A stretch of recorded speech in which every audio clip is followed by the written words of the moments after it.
zayan vore an sak na hla chuan til tin thang chuakin lei chunga hian rem tu leng se Oh Christmas hullo mong ta chu atheng le ta shin fa te lo na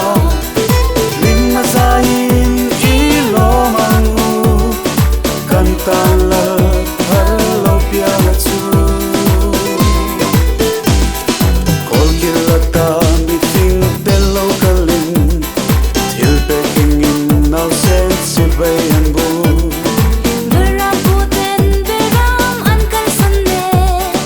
eng tin ye kan long ve don le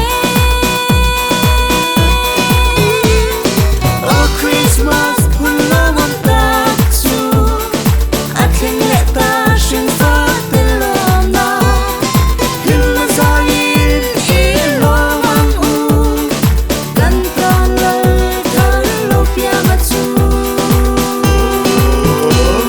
Zspi mu ina ma ku ni la kan ta na nau thar lo pia na kha kan til lunga lang thu lo chia se la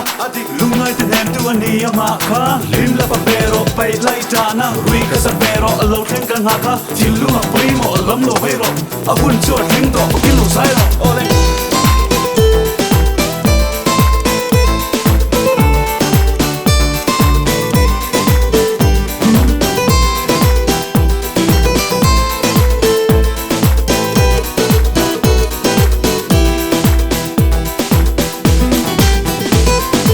o zan thiang re le moi taka chuang